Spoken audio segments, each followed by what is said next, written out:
اعوذ باللہ من الشیطان الرجیم بسم اللہ الرحمن الرحیم. ازواج نبی کے لیے اس میں کوئی مذائقہ نہیں کہ ان کے باپ، ان کے بیٹے، ان کے بھائی، ان کے بھتیجے، ان کے بھانجے، ان کے میل جول کی عورتیں اور ان کے مملوک گھروں میں آئیں. اے عورتوں، تمہیں اللہ کی نافرمانی سے پرہیز کرنا چاہیے. اللہ ہر چیز پر نگاہ رکھتا ہے. یہاں بھی آپ دیکھیے کہ سارا قانون بتا کے کیا کہا گیا، واتقین اللہ. ازواج مطہرات کو خطاب ہے کہ ان رشتوں میں کوئی حرج نہیں، ان کے ساتھ پردہ نہیں ہوگا، یہ تمہارے محرم رشتہ دار ہیں، لیکن پھر بھی اصل چیز جو تمہیں عمل کے قابل بنائے گی وہ کیا ہے، واتقین اللہ، اللہ کا تقوی، اللہ کا ڈر. ان اللہ وملائکتہ یصلون علی النبی یا ایھا الذین آمنوا صلوا علیہ وسلموا تسلیما. اللہ اور اس کے ملائکہ نبی صلی اللہ علیہ وسلم پر درود بھیجتے ہیں. اے لوگوں جو ایمان لائے ہو، تم بھی ان پر درود و سلام بھیجو. سب کے لیے لازم ہے کہ اللہ کے رسول صلی اللہ علیہ وسلم پر درود بھیجیں. اس پر ایک پمفلٹ ہے درود و سلام کے نام سے، اس میں وہ ساری احادیث اور ان کی فضیلت وغیرہ بتا دی گئی ہے کہ کیوں بھیجا جائے نبی صلی اللہ علیہ وسلم پر درود شریف اور اس کے فائدے کیا کیا ہیں. صرف ایک حدیث سنانا چاہوں گی. نبی صلی اللہ علیہ وسلم نے فرمایا، جس کے پاس میرا ذکر کیا جائے، من ذکرت عندہ فنسی الصلاۃ علی خطئ بہ طریق الجنہ. جس کے پاس میرا ذکر کیا جائے اور وہ مجھ پر درود بھیجنا بھول جائے، درود نہ بھیجے، تو وہ اس وجہ سے جنت کا راستہ گم کر بیٹھتا ہے. سلسلۃ الاحادیث صحیحہ سے یہ حدیث ہے کہ وہ جنت کا راستہ گم کر بیٹھتا ہے. بخیل ہے وہ شخص کہ جس کے سامنے آپ کا نام لیا جائے اور پھر وہ آپ پر درود نہ بھیجے. تو بات یہ ہے کہ جس مجلس میں آپ کا ذکر بار بار ہو رہا ہو، وہاں اگر ایک دفعہ بھی درود ابراہیمی پڑھ لیا جائے اور جب ذکر ہو تو دل کے اندر بھی صلی اللہ علیہ وسلم کہہ دیا جائے تو بات پوری ہو جاتی. اصل میں اس کے کہنے میں ہمارا اپنا ہی فائدہ ہے. جب ایک دفعہ کہیں گے تو 10 رحمتیں آئیں گی، 10 گناہ معاف ہوں گے، 10 درجے بلند ہوں گے. اگر کوئی انسان اپنی کوئی دعا نہ مانگ سکے اور صرف بیٹھ کے درود شریف پڑھتا رہے تو اس کی ساری دعاؤں کو کافی ہو جائے گا. اتنی زیادہ فضیلت ہے اس کی. بعض اوقات ہمیں یہ یاد نہیں رہتا کہ کیا مانگے، پریشانیاں بھول جاتے ہیں، حافظے کی کمزوری ہے یا کوئی بھی وجہ ہے. بعض اوقات مانگتے ہوئے شیطان بھلوا دیتا ہے کہ نہ یہ مانگے، نہ قبول ہو، نہ یہ میرے پندے سے باہر نکلے. بعض اوقات کنفیوژن، ڈپریشن، پریشانی ایسی ہوتی ہے کہ دعا مانگنی مشکل ہو جاتی. تو پھر کیا کریں؟ درود شریف کی کثرت کریں تو انشاءاللہ ساری دعائیں پوری ہو جائیں گی. جو لوگ اللہ اور اس کے رسول کو اذیت دیتے ہیں ان پر دنیا اور آخرت میں اللہ نے لعنت فرمائی ہے اور ان کے لیے رسوا کن عذاب مہیا کر رکھا ہے. یعنی ایک وہ لوگ ہیں جو آپ کے لیے دعائیں رحمت کرتے ہیں اور دوسرے وہ ہیں جو آپ کو ستاتے ہیں. ستانے والوں کے لیے رسوا کن عذاب ہے. اور جو لوگ مومن مردوں اور عورتوں کو بے قصور اذیت دیتے ہیں انہوں نے ایک بڑے بہتان اور سری گناہ کا وبال اپنے سر لے لیا ہے. یعنی مومن مردوں اور عورتوں کو اذیت دینا بھی سری جرم ہے. اور یہ کیسے ہوتا ہے؟ بہتان لگا کر، اسکینڈل اچھال کر. جیسے پیچھے ہم پڑھ چکے ہیں سورۃ نور میں کہ کسی کے بارے میں ایسی بات نہ کی جائے، یعنی کسی کی عزت و عصمت پر، یعنی کسی کے اوپر بھی شک نہ کیا جائے. بعض اوقات ایسا ہوتا ہے کہ بعض لڑکیاں اس ٹارچر سے، اس تکلیف سے گزرتی ہیں کہ ان کے بعض اوقات والدین، بعض اوقات شوہر، بعض اوقات کوئی اور رشتہ دار ان کے بارے میں ان کی پاک دامنی پہ شک کرتے ہیں یا ان کے بارے میں عدم اعتماد کا اظہار کرتے ہیں یا پوری طرح ٹرسٹ نہیں کرتے ان کو. تو یہ انتہائی غلط بات ہے کہ کوئی کسی کے اوپر بےہودہ الزام لگائے. پچھلی دفعہ بھی میں نے کہا تھا کہ کسی بچی کو کچھ کہنے سے پہلے 100 تعویلیں انسان سوچے ورنہ انسان زبان بند رکھے. کسی نے مجھے لکھا کہ میں نے 25 سال اپنے لیے ایسی ایسی باتیں سنی ہیں لیکن کبھی کسی سے کچھ نہیں کہا، صرف صبر سے حالات صحیح کرتی رہی، جبکہ اللہ گواہ ہے کہ ان باتوں کی کوئی حقیقت نہ تھی. یعنی بعض اوقات ایسا ہوتا ہے کہ کچھ بھی نہیں ہوتا لیکن بلا وجہ مورد الزام ٹھہرایا جاتا ہے. میرے کچھ قریبی رشتہ دار، بہنیں، کزنز، بھانجیاں، بھانجے سمجھتے ہیں کہ میں ہمیشہ گھر میں بہت خوش رہتی ہوں اس لیے وہ اپنے مسائل مجھ سے ڈسکس کرتے ہیں تاکہ میں انہیں سنبھال لوں. لیکن میرے شوہر انتہائی پوزیسو ہیں، میرے معاملے میں بہت ہی زیادہ محتاط رہتے ہیں. زندگی میں جتنی پابندیاں مجھ پر تھیں کسی اور پر نہ ہوں گی. باہر کے مرد ہی نہیں، گھر کے کسی مرد یا ایون کچھ قریبی خواتین سے بھی میں آرام سے بات نہیں کر سکتی تھی. اور یہ ہوتا ہے بعض اوقات بعض خواتین کے ساتھ کہ ان کی ہر بات پہ شک کیا جاتا ہے. ٹیلی فون کس کو کر رہے ہیں، کس کا فون آیا، کون ملنے آیا، کہاں جا رہے ہیں، کس کو کیا دیا ہے، کس نے ان کو کیا دیا. ہر وقت وہ مجرم اور ملزم بنی رہتی ہیں. اور یہ انتہائی غلط رویہ ہے، کیونکہ اس طرح انسان کی ساری پروڈکٹیوٹی ختم ہو جاتی، ساری کریٹیوٹی ختم ہو کر رہ جاتی، کیونکہ انسان ہر وقت ایک ملزم بنا رہتا ہے. لیکن کہتی ہیں کہ پھر بھی میں لمٹس کے اندر اپنا کام کرنے کا راستہ نکالتی رہی، جو بھی اچھے کام کر سکتی تھی، اور سب کے ساتھ ریلیشنز بھی اچھے رکھے. اور پھر یہ کہتی ہیں کہ اگر الہدا نہ ہوتا تو مجھے معلوم نہیں کہ میں زندگی میں کیا کرتی، کہ واقعی زمین میں تو زندہ ہی گاڑ دی گئی تھی ایک طرح سے. پھر اسی طرح یہ ہے کہ بعض اوقات دین سیکھنے سے بھی روکا جاتا ہے کہ یہ اگر سیکھ گئی تو یہ ہمارا مقابلہ کرنے کو آ جائیں گی، یا یہ کہ یہ پھر معلوم نہیں کیا کریں. اور یعنی کہ یہ جو عدم ٹرسٹ ہے، تو خدا را اپنی بچیوں پر، بہنوں پر، بیویوں پر، جو بھی خواتین ہیں ان کے ساتھ حسن ظن رکھیے. الا یہ کہ کوئی صریح برائی سامنے آ جائے تو پھر تو آپ کچھ نہیں کر سکتے. جب آپ اپنی آنکھوں سے کوئی چیز دیکھ رہے ہیں یا کانوں سے سن رہے ہیں کسی کو غلط کام کرتے یا غلط بات کرتے، یا کوئی اپنے منہ سے اقرار کر رہا ہے، تو اس کے بعد تو حسن ظن نہیں باقی رہتا. لیکن عام حالات میں کسی کو دیکھتے ہوئے یہ نہ سوچے کہ ہاں یہ کوئی ضرور برا انسان ہے، یہ کوئی بری عورت ہوگی اور معلوم نہیں اس کے کیا چال چلن ہے. ہمیں کوئی حق نہیں. قرآن پاک میں آتا ہے اجتنبوا کثیرا من الظن ان بعض الظن اثم، بہت زیادہ گمان کرنے سے پرہیز کرو. بعض گمان بھی گناہ ہوتے ہیں، ان پہ بھی پکڑ ہو سکتی ہے، کیونکہ وہ گمان ہمارے اندر رہتے ہیں اور پھر ہم کسی نہ کسی موقع پر اپنے کسی شک کا اظہار کر دیتے ہیں اور اس سے دوسرے کی ساری کریڈیبلٹی ماری جاتی. تو یہ بہت بڑا جرم ہے. پھر فرمایا ایھا النبی قل لازواجک وبناتک ونساء المؤمنین یدنین علیہن من جلابیبہن ذلک ادنی ان یعرفن فلا یؤذین وکان اللہ غفورا رحیما. اے نبی صلی اللہ علیہ وسلم اپنی بیویوں اور بیٹیوں اور اہل ایمان کی عورتوں سے کہہ دو کہ اپنے اوپر اپنے چادروں کے پلو لٹکا لیا کریں. یہ زیادہ مناسب طریقہ ہے تاکہ وہ پہچان لی جائیں اور اذیت نہ دی جائیں. اللہ غفور الرحیم ہے. یہاں پر آپ دیکھیے کہ نبی صلی اللہ علیہ وسلم سے کہلوایا جا رہا ہے کہ آپ کہیے، اور حکم کس کا آ رہا ہے؟ اللہ سبحانہ وتعالیٰ کا. اللہ تعالیٰ خود بھی حکم دے سکتے تھے، لیکن ساتھ نبی صلی اللہ علیہ وسلم کو بھی کہہ کے اس بات کی تاکید کو واضح کیا گیا ہے. کس کو کہیے؟ اپنی بیویوں کو سب سے پہلے، اس کے بعد بیٹیوں کو، اور اس کے بعد ساری مومن عورتوں کو. کیونکہ سورۃ الاحزاب کے احکامات پڑھتے ہوئے جب اس میں حجاب کی بات آتی ہے، پاک دامنی اور حیا کی آتی ہے، تو بہت سے لوگ یہ کہتے ہیں یہ سب حکم ازواج مطہرات کے لیے، ہمارے لیے نہیں ہے. چلیے اگر آپ یہ بھی کہتے ہیں تو اس حکم میں تو اللہ نے آپ کو بھی شریک کر لیا ہے، نام لے کے شریک کر لیا ہے. وہاں اگر انڈائریکٹلی حکم تھا، ان کو رول ماڈل بنا کے، یعنی ان کو اتنی انسٹرکشنز کیوں دی جا رہی ہیں تاکہ وہ حد درجہ کیئرفل رہیں کہ وہ دوسروں کے لیے نمونہ ہے، اور ہمیں اس نمونے کو فالو کرنا ہے. مردوں کے لیے تو نبی صلی اللہ علیہ وسلم ہر معاملے میں نمونہ ہے، لیکن عورتوں کے لیے، عورتوں کے مخصوص احکامات میں، طرز زندگی میں ازواج مطہرات نمونہ ہے. اگر ہمیں کوئی کام کرنا ہے اور شک ہے کہ وہ کرنا چاہیے کہ نہیں، تو دیکھنا چاہیے ازواج مطہرات نے کیا کیا تھا. ایک وقت تھا جب میں نے دین کی تعلیم کا کام شروع کیا تو بہت لوگ میرے پیچھے پڑ گئے، اور ریلیجس طبقہ اور دینی لوگ، کہ تم یہ سب غلط کر رہی ہو. اور خصوصاً جب کیسٹس ریکارڈ ہونا شروع ہوئی اس پر تو اور زیادہ شامت آ گئی کہ آواز کا پردہ ہے، اور اس قسم کے بہت سے ایشوز اٹھائے گئے، اور طرح طرح کی باتیں لازماً انسان کو ڈسٹرب کرتی.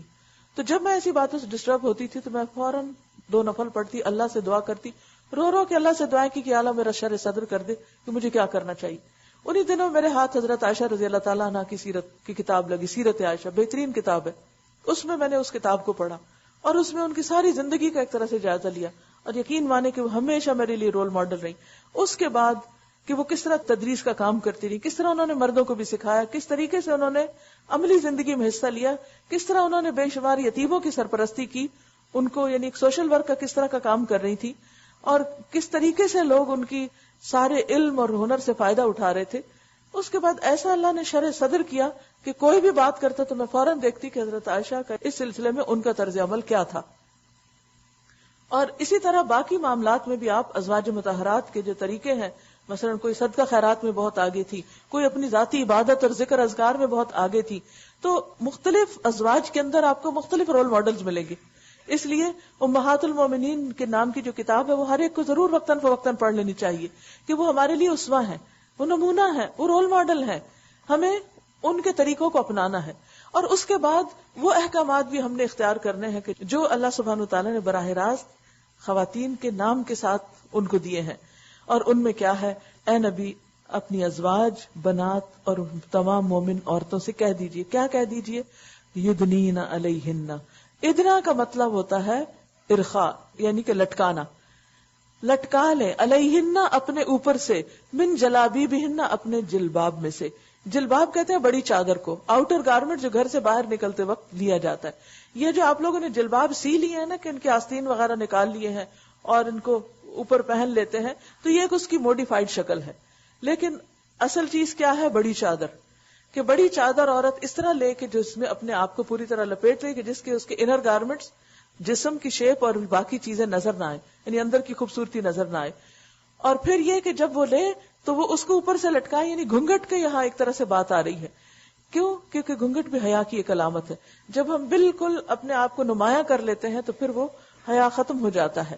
تو اس میں یعنی عورت کو جب وہ ڈریس اپ ہو کے باہر نکلے تو ماڈسٹ ہو، میکسیمم جو ہے وہ اس کے آزاد چھپے ہوئے ہوں. اور یہ آیت جلباب کی آیت کلیئر طور پہ واضح کرتی کہ جلباب گھر میں نہیں پہنا جاتا، اس لیے گھر کے کپڑوں میں باہر مت نکلیں. جب گھر سے باہر نکلنے لگے تو بڑی چادر لیں. چھوٹے سکارف بھی کافی نہیں ہے، بڑی چادر لیں، جو چادر آپ کے شولڈرز، آپ کے سینے اور باقی ہپس وغیرہ اور باقی حصوں کو، یعنی ان کی جو شیپ ہے اس کو منیمم کر دے کہ وہ نظر نہ آئے. الا ما ظہر منہا، جو پیچھے آپ پڑھ چکے کہ ہوا چلے گی، چادر اڑے گی، آگے پیچھے کچھ نہ کچھ نمایاں ہو جائے گا، وہ ایک الگ صورتحال ہے. لیکن خود انتہائی ماڈسٹ ہو کر گھر سے باہر نکلنا ہے. اس پر بھی لباس اور حجاب کے نام کی کیسٹس موجود ہیں. مزید دلائل احادیث وغیرہ سے اس میں ہیں، اگر کوئی زیادہ سننا چاہے اور جاننا چاہے. ذالک ادنا ان یعرفنا، یہ زیادہ مناسب طریقہ ہے کہ وہ پہچان لی جائیں. کیا؟ کس چیز کی پہچان؟ کہ وہ مسلمان عورتیں. حجاب، جلباب مسلمان عورت کی آئیڈینٹی ہے، اس کی پہچان ہے. فلا یؤذین، پھر وہ نہ ستائی جائیں. کس کے ہاتھوں؟ عورت کو ستایا جانا کیا ہوتا ہے؟ کیسے ستائی جاتی ہے عورت؟ غلط ریمارکس کے ساتھ، جوکس کے ساتھ، ایسی ڈرٹی باتوں کے ساتھ کہ جس سے عورت بیچاری نہ کسی سے کچھ کہہ سکتی ہے اور نہ ذکر کر سکتی ہے. کیونکہ اگر وہ شوہر کو بتائے گی تو وہ شامت لائے گا، بیٹے کے لیے الگ امبیرسمنٹ ہوگی، بھائی کے لیے الگ غیرت ہوگی، باپ کے لیے الگ دکھ کا سبب ہوگا. تو اس لیے اللہ سبحانہ تعالیٰ نے عورت کو کہا کہ ایسے طریقے سے نکلو کہ کوئی بد نظر، بدخواہ تمہارے اوپر ایسی بات نہ کر سکے. یعنی تم کسی کو بات کرنے کا موقع نہ دو، تم ستائی نہ جاؤ. بہت سے لوگ کہتے ہیں کہ یہ اس وقت حکم اس لیے نازل ہوا تھا کہ مدینہ میں منافق رہتے تھے اور وہ ازواج مطہرات کے پیچھے پڑے رہتے اور ان کو ستاتے تھے، تو اور مسلمان عورتوں کے مذاق اڑاتے تھے. تو اب تو وہ دور نہیں رہا مدینہ کا اور منافق نہیں ہے. لیکن بات یہ ہے کہ اب کیا آپ کو وہاں سے زیادہ صحابہ سے بڑھ کر ایمان والے لوگ نظر آتے ہیں اور منافقین سے کم درجے کے لوگ نظر آتے ہیں کہ جو اپنے قول و فعل اور اپنے طور طریقوں میں ان سے مشابہت رکھتے ہوں؟ بات یہ ہے کہ کہیں منافق ہوں یا نہ ہوں، کون ہے اور کون نہیں، ہمیں اپنا کام کرنا ہے. جیسے آپ اگر کسی ڈیوٹی پہ جا ہی رہے ہیں تو آپ کیسے جاتے ہیں؟ اپنے یونیفارم کے ساتھ، اپنی ساری جو شرائط ہے ان کو پورا کرتے ہوئے. تو اسی طرح اللہ سبحانہ وتعالیٰ نے مسلمان عورت کے لیے واضح طور پر حکم قرآن مجید میں دے دیا. بہت سے لوگ بغیر قرآن پڑھے، بغیر جانے اور بغیر سمجھے کیا کہتے ہیں؟ یہ حجاب ان عورتوں نے خود ہی ایجاد کر لیا، یہ چند سرفرے لوگ ہیں اور یہ مولویوں کی ایجاد ہے. کہیں قرآن میں نہیں لکھا. بڑے زور شور سے کہتے ہیں کہیں قرآن میں نہیں لکھا. جس کو سورت الاحزاب کی آیت 59 زبانی یاد ہو وہ دیر اینڈ دین ان کی بات کا جواب دلیل سے دے سکتے ہیں کہ یہ لکھا ہے.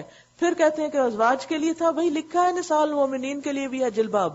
وَكَانَ اللَّهُ غَفُورًا رَحِيمًا، اور ہے اللہ غفور الرحیم.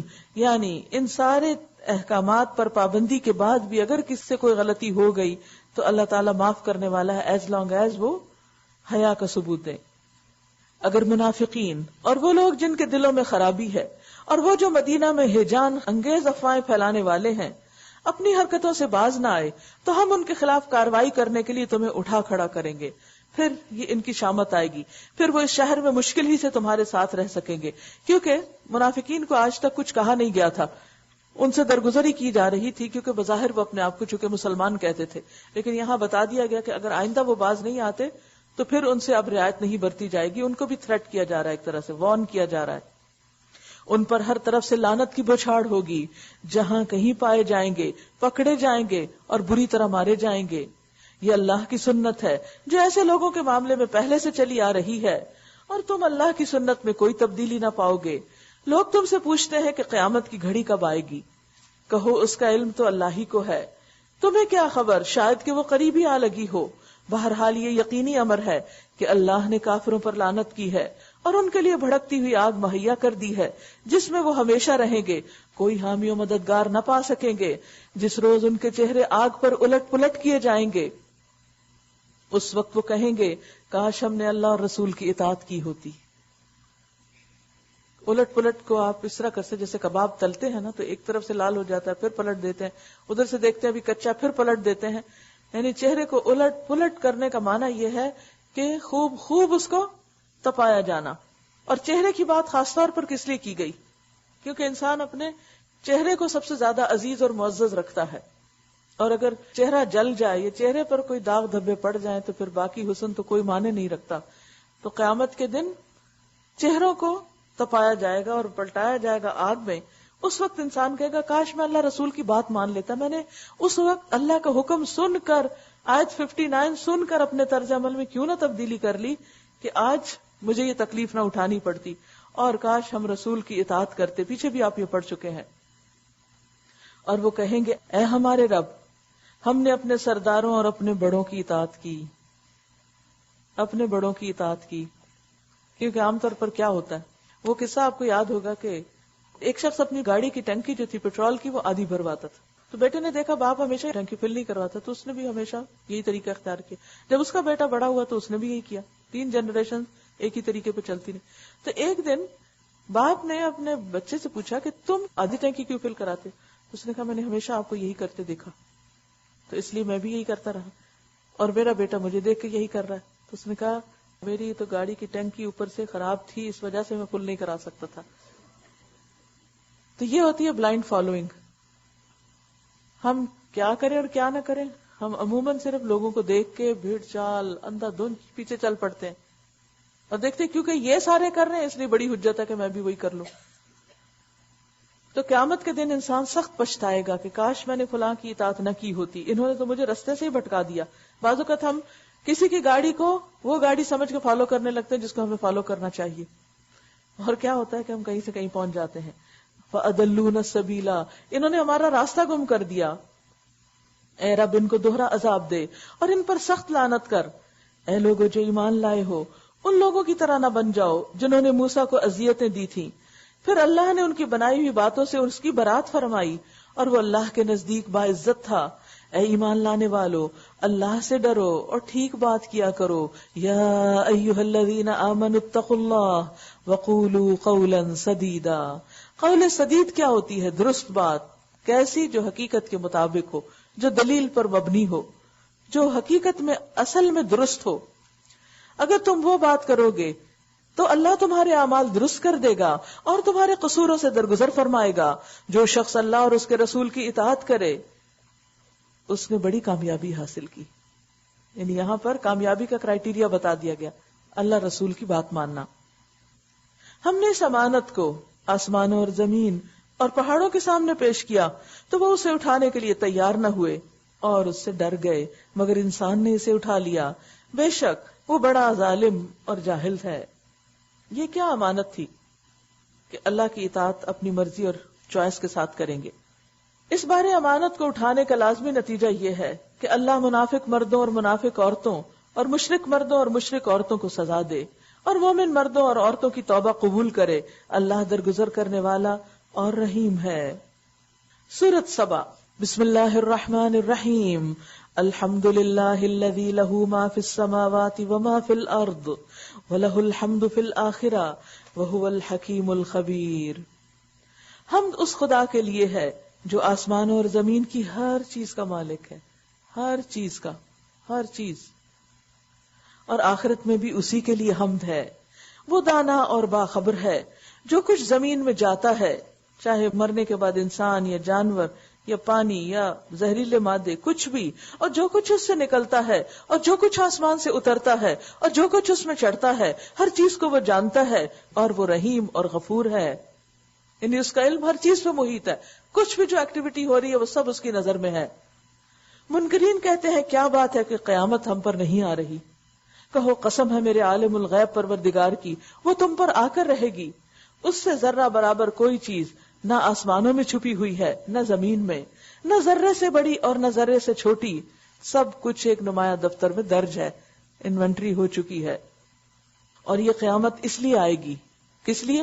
کہ جزا دے اللہ ان لوگوں کو جو ایمان لائے ہیں اور نیک عمل کرتے رہے ہیں، ان کے لیے مغفرت ہے اور رزق کریم. اور جن لوگوں نے ہماری آیات کو نیچا دکھانے کے لیے زور لگایا ہے، اس میں کوششیں کی ہیں، یعنی دین کو بدنام کرنے کی اور اللہ تعالیٰ کے احکامات کو دوسرے چیزوں اور دوسرے قوانین اور احکام اور فلسفوں کے مقابلے میں نیچے کرنے کی، ان کے لیے بدترین قسم کا دردناک عذاب ہے. اے نبی صلی اللہ علیہ وسلم، علم رکھنے والے خوب جانتے ہیں کہ جو کچھ تمہارے رب کی طرف سے تم پر نازل کیا گیا ہے وہ سراسر حق ہے اور خدائے عزیز و حمید کا راستہ دکھاتا ہے. اور یہ حقیقت ہے کہ آج دنیا میں جتنے انکشافات ہوتے چلے جا رہے ہیں وہ سب اسی چیز کی طرف رہنمائی کر رہے ہیں کہ اللہ کی بتائی ہوئی بات، اللہ کا دکھایا ہوا راستہ درست ہے.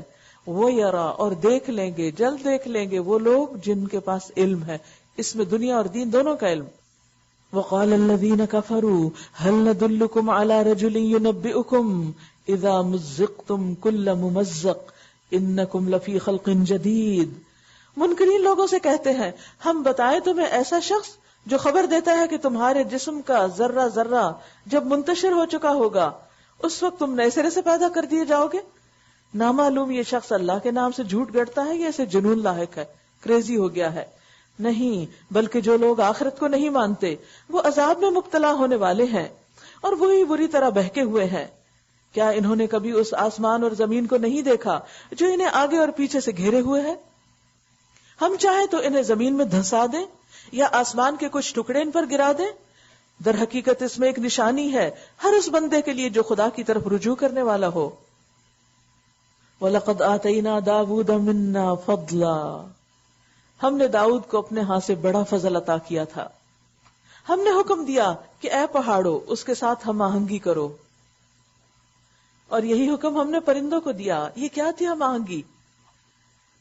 داؤد علیہ السلام آبادی سے نکل کر پہاڑوں کی طرف چلے جاتے اور وہاں تنہائی میں یکسو ہو کر بلند آواز سے اللہ کا ذکر کرتے، زبور پڑھتے. ان کی آواز اس طرح خوبصورت تھی اور پہاڑوں میں ایکو بھی ہوتی ہے، ہر چیز گونج اٹھتی. اڑتے پرندے ٹھہر جاتے اور ان کے اوپر جھنڈ بنا کر وہ بھی ساتھ شامل ہو جاتے، پہاڑ بھی ساتھ شامل ہو جاتے اور پورا ایک سما بن جاتا. اور یہ بہت بڑا فضل تھا جو اللہ نے ان کو عطا کیا تھا. اسی لیے قرآن مجید کو بھی اونچا پڑھنا اور ایک خوبصورت انداز میں پڑھنا بہت ضروری ہے، کیونکہ اس سے ہر چیز جو آس پاس کی ہوتی ہے وہ شریک ہو جاتی، ہم آہنگ ہو جاتی. ہم نے لوہے کو اس کے لیے نرم کر دیا اس ہدایت کے ساتھ کہ زریں بنا اور ان کے حلقے ٹھیک اندازے پر رکھ. یعنی لوہا کتنی سخت چیز ہے، سالڈ، جو زمین سے نہیں نکلی، اللہ نے اتاری ہے اوپر سے، کہیں اور کوک ہو کر آیا ہے پکا ہو کے. اس کو اللہ نے نرم کر دیا اس طرح کہ وہ اپنے ہاتھوں میں جب لیتے تھے جیسے ہم آٹے کو کر لیتے نا، ایسے وہ اپنے ہاتھوں کے ساتھ اس کو جدھر چاہتے تھے موڑ لیتے تھے. انہوں نے اس سے لوہے کے گارمنٹس جو جنگ میں کام آتے ہیں وہ بنانے شروع کیے. اور آپ دیکھیں کہ گارمنٹ بنانے کے لیے باریک تار بنانی پڑتی ہے، ورنہ موٹی سلاخوں سے تو آپ کپڑے نہیں پہن سکتے. تو انہوں نے لوہے کی باریک تاریں بنائی اور اس کو باقاعدہ اس کی بنائی کی اور اس سے ایسے لباس تیار کیے جس سے جنگ میں لوگ اپنے آپ کو محفوظ کر سکیں. اس ہدایت کے ساتھ کہ زنہیں بنا اور ان کے حلقے ٹھیک اندازے پر رکھ، کیونکہ اگر ایک بڑا ہو کنڈا اور ایک چھوٹا ہو تو وہ لاک ہو جاتے ہیں، اس میں فلیکسیبلٹی نہیں رہتی. جب وہ بالکل ایگزیکٹ سیم سائز کے سارے ہوتے ہیں، اور اس میں اور بھی باریکی اور ہنر درکار ہے. تار بنانا تو مشکل ہے ہی، لیکن اس سے ایک سائز کے حلقے بنانا، تو اس سے اندازہ ہوتا ہے کہ کتنی زبردست ٹیکنالوجی تھی ان کے پاس. اور ان کے حلقے ٹھیک اندازے پر رکھ. اے آل داؤد، نیک عمل کرو اور جو کچھ تم کرتے ہو اس کو میں دیکھ رہا ہوں. اور سلیمان کے لیے ہم نے ہوا کو مسخر کر دیا، صبح کے وقت اس کا چلنا 1 مہینے کی راہ تک. 1 مہینے کے راستے پر تو جہاز ہی کوئی جا سکتا ہے. تو گویا اس دور میں ان کو اللہ سبحانہ وتعالی نے جہازوں کے جیسے سیر کرائی. کہا جاتا ہے کہ وہ ان کا عرش ہوا اٹھا لیتی تھی جیسے بادل اٹھاتی، اور وہ اس کے ساتھ ساتھ چلتے جاتے تھے، اور جہاں ان کا دل چاہتا وہاں اتر جاتے تھے. اور وہ صبح کے وقت جیسے جاتے کسی ایکسپیڈیشن پر، اور 1 مہینے کے فاصلے تک چلے جاتے، اور شام کو واپس آ جاتے. ڈے ٹرپ، 1 دن کی فلائٹ، راؤنڈ ٹرپ. اور ہم نے اس کے لیے پگھلے ہوئے تانبے کا چشمہ بہا دیا. داؤد علیہ السلام کے لیے لوہا اور سلیمان علیہ السلام کے لیے تانبا. اور ذوالقرنین نے کیا کیا؟ لوہا اور تانبا دونوں کو ملا کے ایک اور نئی ٹیکنالوجی بنائی، جس سے وہ مضبوط دیوار کھڑی کر دی. اور ایسے جن اس کے تابع کر دیے جو اپنے رب کے حکم سے اس کے آگے کام کرتے تھے. جنوں کو مسخر کر دیا. ان میں سے جو ہمارے حکم سے سرتابی کرتا اس کو ہم بھڑکتی ہوئی آگ کا مزہ چکھاتے. کسی نے شاید امام ابو حنیفہ سے یہ پوچھا تھا کہ جن تو خود آگ سے بنے تھے، یہ کیا قرآن میں لکھا ہے کہ جنوں کو ہم آگ کا مزہ چکھاتے؟ تو انہوں نے مٹی کا ایک ڈھیلا اٹھایا اور اس شخص کو مارا. کہا تم کس سے بنے؟ کہا مٹی سے. کہا پھر مٹی سے چوٹ کیوں لگی تم کو؟ یہ اللہ کا کام ہے. جب اللہ نے بتا دیا تو بس ٹھیک ہے، ایسا ہی ہوگا. کہ جنوں میں سے جو ہمارے حکم کی سرتابی کرتا اس کو ہم بھڑکتی ہوئی آگ کا مزہ چکھاتے. وہ اس کے لیے بناتے تھے. کس کے لیے؟ سلیمان علیہ السلام کے لیے. کیا کیا بناتے تھے؟ جو بھی وہ چاہتا تھا کہ یہ بناؤ، کیونکہ ان کے تابع دار تھے، فری ورکر. اونچی عمارتیں. اب انسان سوچتا ہے کہ آج کے دور میں شاید اونچی عمارتیں بننے لگی ہیں اور ہم بھی بہت ترقی یافتہ ہیں، جبکہ اس دور میں سلیمان علیہ السلام نے یہ کام شروع کیا اور جنوں سے کروایا. تصویریں، بڑے بڑے حوض جیسے لگن، بہت بڑے بڑے ٹب جس میں ہزاروں کا کھانا پکتا تھا ان کی آرمیز کے لیے، اور اپنی جگہ سے نہ ہٹنے والی بھاری دیگیں، یعنی کھانا وغیرہ پکانے کے لیے. تو اب یہ جو حضرت سلیمان علیہ السلام نے جو تصاویر بنائی تھی، تو اس میں لفظ تماثیل آیا ہے. اور تماثیل جو ہے یہ تمثال کی جمع ہے. تمثال کہتے ہیں ہر اس چیز کو جو دوسرے کے مشابہ بنائی جائے، خواہ وہ انسان ہو یا پتھر ہو، درخت ہو یا پھول ہو، کوئی بھی چیز جب کسی چیز کی کاپی آپ کرتے ہیں تو وہ تمثال ہو جاتی، اور خصوصاً وہ جس کا سایہ بھی ہوتا ہے. تو اس آیت سے یہ نہیں پتا چلتا کہ انہوں نے کوئی انسانوں کے یا فرشتوں کے مجسمے بنوا کے رکھ لیے تھے. اس میں تو صرف تمثال کی بات پتا چلتی ہے. اے آل داود، عمل کرو شکر کے طریقے پر، یعنی ساری نعمتیں پا کر اللہ کے شکر گزار ہو جاؤ. میرے بندوں میں کم ہی شکر گزار ہیں، کم ہی شکر گزار ہیں. یہ اللہ کا شکوہ ہے بندوں سے. وَقَلِيلٌ مِّنْ عِبَادِيَ الشَّكُورُ. پھر جب سلیمان پر ہم نے موت کا فیصلہ نافذ کیا تو جنوں کو اس کی موت کا پتہ دینے والی کوئی چیز اس گھن کے سوا نہ تھی جو اس کے عصا کو کھا رہا تھا. یعنی سلیمان علیہ السلام ایک خاص جگہ پر آ کر کھڑے ہو جاتے اپنا عصا لے کر اور سپروائز کرتے کہ جنات کیسے کام کر رہے ہیں، ان کو وہ دکھائی دیتے تھے. تو ہوا یہ کہ ایک دن اسی طرح کام سپروائز کر رہے تھے کہ روح چلی گئی، مگر کسی کو پتہ نہ چلا. تو جن ڈر کے کام کرتے رہے کہ سلیمان جو ہے وہ اپنی جگہ پر ابھی بھی ہمیں دیکھ رہے ہیں، ابھی بھی دیکھ رہے ہیں. لیکن یہ ہے کہ پھر اللہ کے اذن سے انہوں نے جو عصا پکڑا تھا جس پر وہ ٹیک لگائے ہوئے تھے اس کو زمین کی دیمک نے کھا لیا اور وہ ٹوٹ کر گرا تو سلیمان علیہ السلام بھی گر پڑے، جس سے جنوں کو پتہ چل گیا کہ آپ فوت ہو چکے ہیں. یہ جو موت ہے، موت تو ہر ایک پہ آنی ہے، ہم پہ بھی، سب پہ. موت ایک ایسی چیز ہے جو انسان کو اس کی اصلیت یاد دلاتی ہے کہ تم جو کچھ بھی کر لو، جو کچھ بھی بن جاؤ، جتنے چاہو علوم حاصل کرو، دین کے دنیا کے، بڑی بڑی ڈگریاں، لیکن آخر واپسی تمہاری اسی طرف ہے. موت نے کسی کو بھی نہیں چھوڑا، نہ کسی پیغمبر کو اور نہ کسی غیر پیغمبر کو. اس طرح جب سلیمان گر پڑا تو جنوں پر یہ بات کھل گئی کہ اگر وہ غیب کے جاننے والے ہوتے تو اس ذلت کے عذاب میں مبتلا نہ رہتے. پھر وہ تو فوراً ہی جو ہی ان کی روح نکلتی وہ سب آزاد ہو کے چلے جاتے. اچھا، یہاں ایک اور بات بھی پتہ چلتی ہے. وہ حدیث مجھے یاد آ رہی ہے کہ جس میں نبی صلی اللہ علیہ وسلم فرمایا کہ جو چیز بھی بلند ہوتی ہے وہ نیچے ضرور ہوتی، یعنی اللہ کا یہ قاعدہ ہے.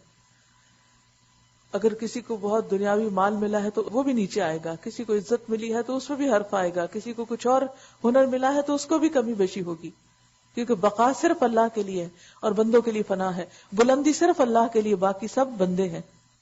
لقد کان لسبأ فی مسکنہم آیہ، سبا کے لیے ان کے اپنے مسکن ہی میں ایک نشانی موجود تھی. سبا جو ہے یہ قوم یمن کے علاقے میں بستی تھی. جنتان عن یمین و شمال، دو باغ دائیں اور بائیں. کلوا من رزق ربکم، کھاؤ اپنے رب کا دیا ہوا رزق. واشکروا لہ، اور شکر بجا لاؤ اس کے لیے.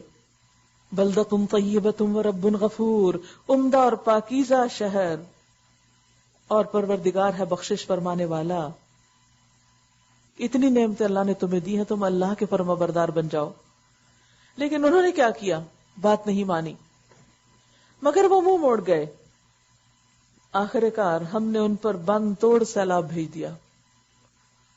کہتے کہ انہوں نے ڈیم بنا رکھا تھا اور دنیا کا بہت بڑا بند تھا، جس کی وجہ سے ان کو ہمیشہ آبپاشی کے لیے پانی مل جایا کرتا تھا، اور اسی لیے ان کے ہر طرف جنتیں اور باغ اور ہر طرح کے پھل پھول تھے.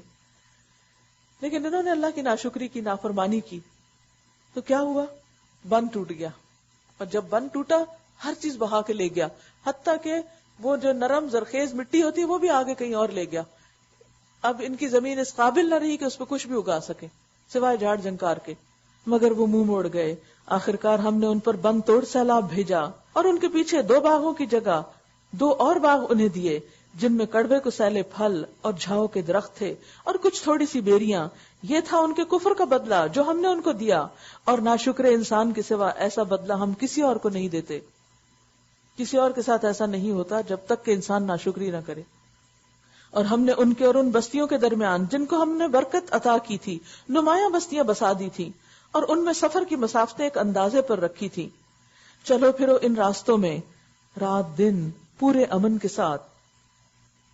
اور یہ بستیاں کون سی تھی؟ فلسطین کی، کیونکہ اللہ نے اس علاقے کو برکت عطا کی ہے. قالوا ربنا باعد بین اسفارنا، مگر انہوں نے کہا اے ہمارے رب ہمارے سفر کی مسافتیں لمبی کر دے. جیسے اہل مکہ عذاب مانگتے تھے تو انہوں نے اپنے لیے عذاب مانگا. انہوں نے اپنے اوپر ظلم کیا، آخر کار ہم نے انہیں افسانہ بنا کر رکھ دیا اور انہیں بالکل تتر بتر کر ڈالا. یقیناً اس میں نشانیاں ہیں ہر اس شخص کے لیے جو بڑا صابر اور شاکر ہو. ان کے معاملے میں ابلیس نے اپنا گمان صحیح پایا اور انہوں نے اسی کی پیروی کی، بجز ایک تھوڑے سے گروہ کے جو مومن تھا. ابلیس کو ان پر کوئی اقتدار حاصل نہ تھا، مگر جو کچھ ہوا وہ اس لیے ہوا کہ ہم یہ دیکھنا چاہتے تھے کہ کون آخرت کا ماننے والا ہے اور کون اس کی طرف سے شک میں پڑا ہوا ہے. تیرا رب ہر چیز پر نگران ہے. اے نبی صلی اللہ علیہ وسلم ان مشرکین سے کہیے کہ پکار دیکھو اپنے ان معبودوں کو جنہیں تم اللہ کے سوا اپنا معبود سمجھے بیٹھے ہو. وہ نہ آسمانوں میں کسی ذرہ برابر چیز کے مالک ہیں نہ زمین میں. وہ آسمان و زمین کی ملکیت میں شریک بھی نہیں ہے، ان میں سے کوئی اللہ کا مددگار بھی نہیں ہے، اور اللہ کے حضور کوئی شفاعت بھی کسی کے لیے نافع نہیں ہو سکتی بجز اس شخص کے جس کے لیے اللہ نے سفارش کی اجازت دی ہو. تو اس سے کیا پتہ چلتا ہے کہ اصل مالک نفع نقصان کا اللہ ہے، اور دنیا میں جو کچھ ہے انسان کے پاس وقتی طور پر ہے، اور اگر کوئی انسان بھی ہمیں فائدہ پہنچا رہا ہے تو صرف اس وقت تک پہنچائے گا جب تک اللہ چاہے گا. اور پھر کیا ہوگا؟ حتیٰ کہ جب لوگوں کے دلوں سے گھبراہٹ دور ہوگی وہ پوچھیں گے کہ تمہارے رب نے کیا جواب دیا؟ وہ کہیں گے ٹھیک جواب ملا، اور وہ بزرگ اور برتر ہے. اے نبی صلی اللہ علیہ وسلم ان سے پوچھو کون تم کو آسمانوں اور زمین میں رزق دیتا ہے؟ کہو اللہ. اب لا محالہ ہم میں اور تم میں سے کوئی ایک ہی ہدایت پر ہے یا کھلی گمراہی میں پڑا ہوا ہے. ان سے کہو جو قصور ہم نے کیا ہو اس کی کوئی باز پرس تم سے نہ ہوگی، اور جو کچھ تم کر رہے ہو اس کی کوئی جواب طلبی ہم سے نہ کی جائے گی. کہو ہمارا رب ہم کو جمع کرے گا، پھر ہمارے درمیان ٹھیک ٹھیک فیصلہ کر دے گا، اور ایسا زبردست حاکم ہے وہ جو سب کچھ جانتا ہے. ان سے کہو ذرا مجھے دکھاؤ تو صحیح وہ کون ہستیاں ہیں جن کو تم نے اللہ کے ساتھ شریک ٹھہرا رکھا ہے. ہرگز نہیں، زبردست اور دانا تو بس وہی اللہ ہے. اور اے نبی صلی اللہ علیہ وسلم ہم نے تم کو تمام انسانوں کے لیے بشیر و نذیر بنا کر بھیجا ہے، مگر اکثر لوگ نہیں جانتے. وَمَا أَرْسَلْنَاكَ إِلَّا كَافَّةً لِلنَّاسِ بَشِيرًا وَنَذِيرًا وَلَكِنَّ أَكْثَرَ النَّاسِ لَا يَعْلَمُونَ. یہ لوگ تم سے کہتے ہیں کہ وہ قیامت کا وعدہ کب پورا ہوگا؟ اگر تم سچے ہو کہو تمہارے لیے ایک ایسے دن کی میعاد مقرر ہے جس کے آنے میں نہ ایک گھڑی بھر کی تاخیر تم کر سکتے ہو اور نہ ہی گھڑی بھر اسے پہلے ہی لا سکتے ہو. یعنی تمہاری نافرمانیوں کی وجہ سے اللہ تعالیٰ اپنے قانون اور فیصلے نہیں بدلے گا.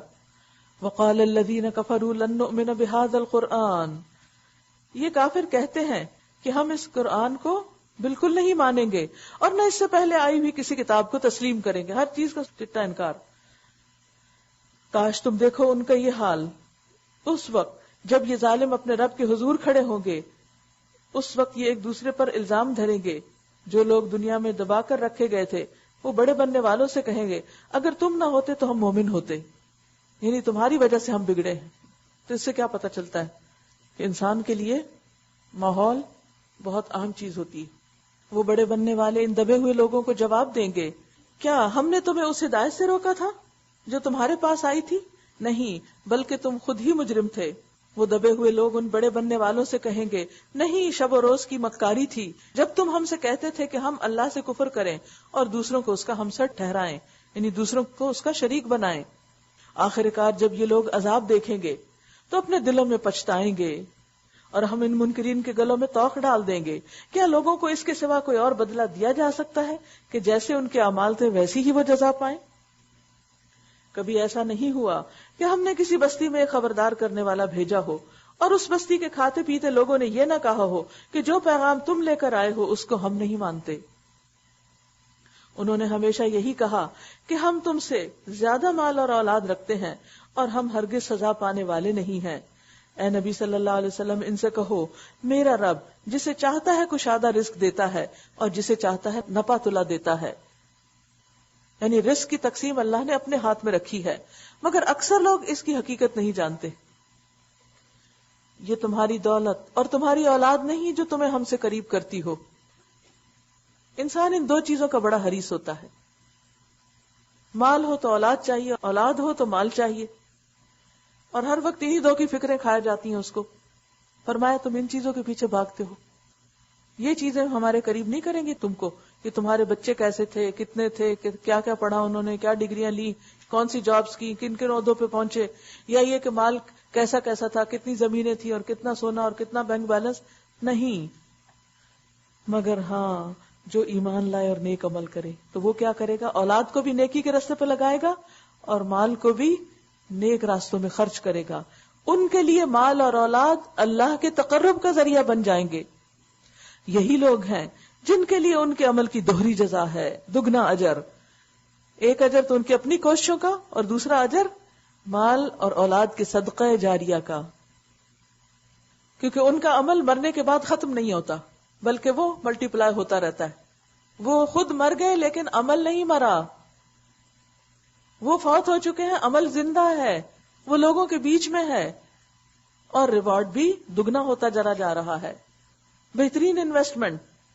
اس لیے فکر کرنی چاہیے ہر ایک کو کہ اپنے پیچھے کیا چھوڑ کے جا رہا ہے.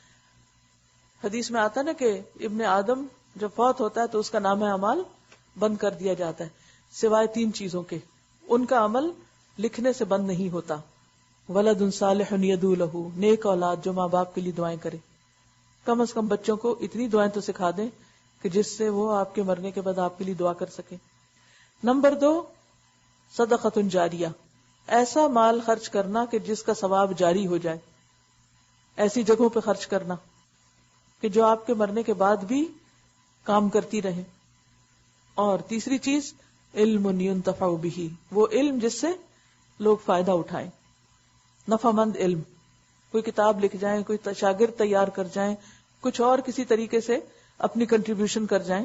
یہی لوگ ہیں جن کے لیے ان کے عمل کی دوہری جزا ہے اور وہ بلند و بالا عمارتوں میں اطمینان سے رہیں گے. بلند و بالا کا یہ مطلب نہیں کہ ان کو کوئی ہائی رائزز میں رہنا پڑے گا، یعنی ان کے گھر بڑے ہونے کے ساتھ ساتھ اونچے بھی ہوں گے کہ جب جی چاہے اوپر سے نظارہ دیکھے، جب جی چاہے نیچے گھومے پھرے.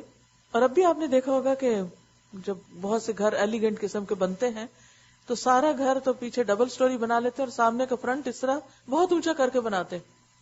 کس لیے؟ تاکہ یوں لگے کہ جیسے اونچا گھر ہے باقی گھروں کے مقابلے میں. تو بلند عمارتیں جو ہیں وہ شان و شوکت کی علامت ہوتی ہیں.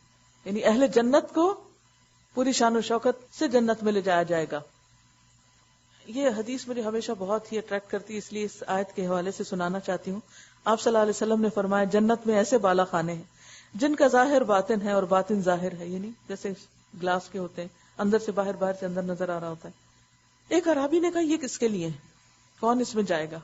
فرمایا جو نرم کلامی کرے، لوگوں سے آرام سے بات کرے، کھانا کھلائے، بکثرت روزے رکھے اور تہجد پڑھے جب لوگ سو رہے ہوں، اس وقت نماز پڑھے.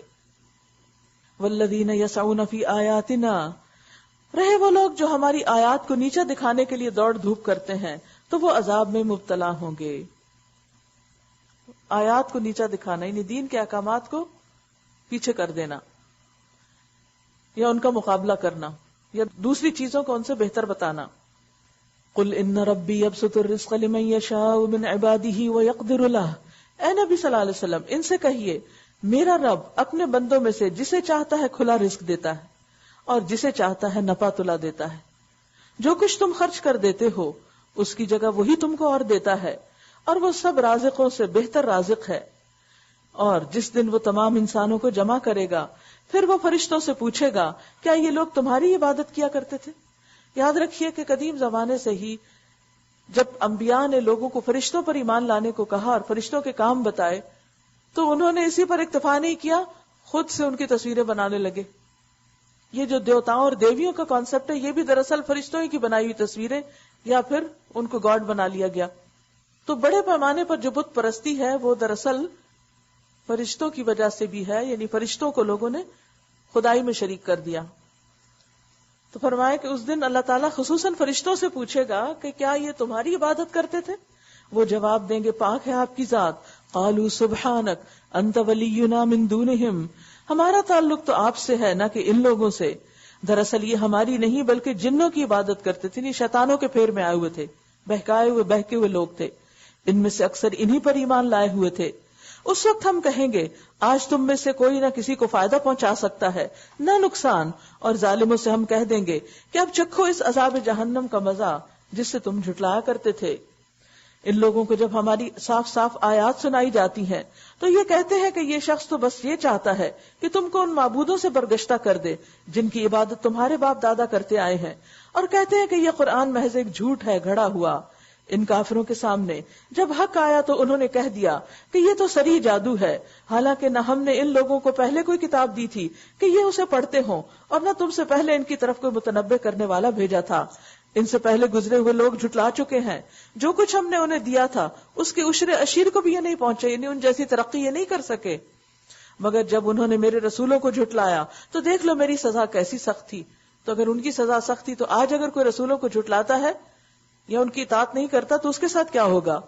اے نبی صلی اللہ علیہ وسلم ان سے کہو میں تمہیں بس ایک بات کی نصیحت کرتا ہوں، خدا کے لیے تم اکیلے اکیلے اور دو دو مل کر اپنا دماغ لڑاؤ اور سوچو تمہارے صاحب میں آخر کون سی ایسی بات ہے جو جنون کی ہو. یعنی نبی صلی اللہ علیہ وسلم کو جو تم الزام دیتے ہو کہ وہ مجنون ہے، تو تم کیا کرو، اکیلے بھی مشاہدہ کرو اور دو دو لوگ مل کے بھی ڈسکشن کرو اور پھر اس نے کسی نتیجے پہ پہنچو. وہ تو ایک سخت عذاب کی آمد سے پہلے تم کو متنبع کر دینے والا ہے. ان سے کہو اگر میں نے تم سے کوئی اجر مانگا تو وہ تمہیں کو مبارک ہے، میرا اجر تو اللہ کے ذمہ ہے اور وہ ہر چیز پر گواہ ہے، یعنی اللہ سبحانہ وتعالیٰ سب کچھ دیکھ رہا ہے. ان سے کہو میرا رب مجھ پر حق کا القاء کرتا ہے اور وہ تمام پوشیدہ چیزوں کی حقیقت جاننے والا ہے. کہو حق آ گیا اور باطل کے لیے کچھ نہیں ہو سکتا. قل جاء الحق وما یبدئ الباطل وما یعید. اگر میں گمراہ ہو چکا ہوں تو میری گمراہی کا وبال مجھ پر، اور اگر میں ہدایت پر ہوں تو اس وحی کی بنا پر ہوں جو میرا رب میرے اوپر نازل کرتا ہے. وہ سب کچھ سنتا اور قریب ہی ہے. یعنی چونکہ آپ کو بار بار یہ سنایا جا رہا تھا کہ آپ نے اپنے باپ دادا کا دین چھوڑ دیا تھا، بھٹک گئے، آپ گمراہ ہو گئے، تو اس پر آپ نے اپنی ذمہ داری قبول کی کہ اگر میں ایسا ہوں تو اس کا وبال مجھے پہ پڑے گا، اور اگر میں سیدھے راستے پر ہوں تو پھر تمہیں میری بات ماننی ہوگی. اور یہ میں اس لیے کہ اللہ کی طرف سے یہ سب کچھ مجھے ملا ہے. کاش تم دیکھو انہیں اس وقت جب یہ لوگ گھبرائے پھر رہے ہوں گے اور کہیں بچ کر نہ جا سکیں گے، بلکہ قریب سے ہی پکڑ لیے جائیں گے. یعنی قیامت کا دن ایسا دن ہوگا کہ لوگ فوراً پکڑائی دیں گے، اگرچہ کراؤڈ بہت بڑا ہوگا. اس وقت یہ کہیں گے کہ ہم اس پر ایمان لے آئے، حالانکہ اب دور نکلی ہوئی چیز کہاں ہاتھ آ سکتی ہے، اس سے پہلے یہ کفر کر چکے تھے اور بلا تحقیق دور دور کی کوڑیاں لایا کرتے تھے۔ وحیل بینہم وبین ما یشتہون کما فعل باشیائہم من قبل انہم کانوا فی شک مریب۔ اس وقت جس چیز کی تمنا یہ کر رہے ہوں گے اس سے محروم کر دیے جائیں گے، جس طرح ان کے پیش رو ہم مشرب محروم ہو چکے ہیں، یہ بڑے گمراہ کن شک میں پڑے ہوئے ہیں۔